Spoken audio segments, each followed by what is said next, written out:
Teraz si môžeme v rýchlosti ukázať, ako sa pracuje so zoznamom klientov, prípadne ako si ich môžem nejakým spôsobom prefiltrovať.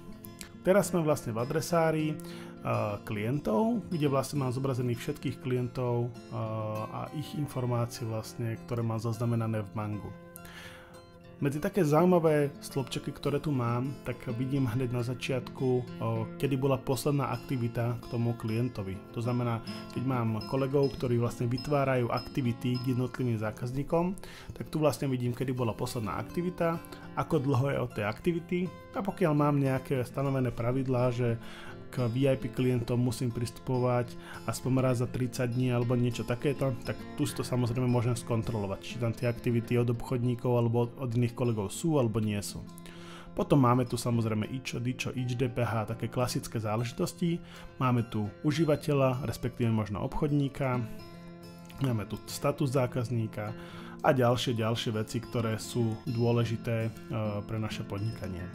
Samozrejme, ako vidíte, ja tu môžem dané dáta zoraďovať, môžem si vyhľadávať v nich, čiže chcel by som len potenciálnych zákazníkov, napíšem si po ako potenciálny a vyfiltrujem len tých. Takže tu s týmto vlastne môžem pracovať podľa potreby.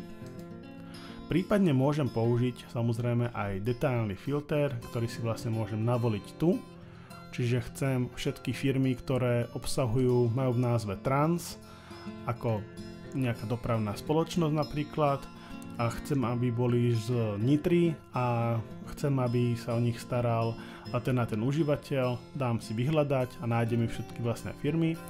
Samozrejme môžem si daný filter aj nakonfigurovať a následne si ho uložiť pre seba alebo teoreticky aj úplne pre všetkých užívateľov, ktorí sú v Mangu, aby sa k tomu filtru dostali. V rámci tohto hromadného filtru sú tu samozrejme určité záležitosti, ktoré sú jednoduché, čiže všetky, ktoré obsahujú agro, alebo neobsahujú agro, alebo je presne agro. Prípadne si môžem vybrať, že ktoré majú aktívne položky tie a tie, ale máme tu aj dátumové vyberače a tie sú niečo zložitejšie a môžem si povedať, že všetky firmy, kde posledná aktivita a buď je napríklad od 13. do 16.2. alebo si toto nevyplním a môžem si povedať, že chcem všetku, kde je premenlivý dátum spätne alebo dopredu a tým pádom vidím, že zobrazia sa mi všetky posledné aktivity, kde sme napríklad do 10 dní spätne alebo od 0 do 10 dní, alebo chcem všetky firmy, ktoré nemajú žiadnu aktivitu a podobne. Takže tu si to môžem nejakým spôsobom takto vyfiltrovať, no a následne s tými dátami vlastne pracovať. Čo je veľmi ešte zaujímavá záležitosť, celé Mango je postavené tak, že snažíme sa trošku vlastne približiť aj k tomu, čo všetci majú radi, a to je náš obľúbený Excel.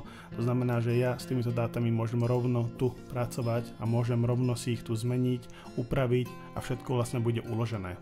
Čiže môžem si zapnúť aj takýto tzv. Full screen mode a hrám sa ako keby v Exceli, ale som vlastne priamo v CRM-ku a nemusím každý jeden záznam otvárať a editovať ho priamo tam.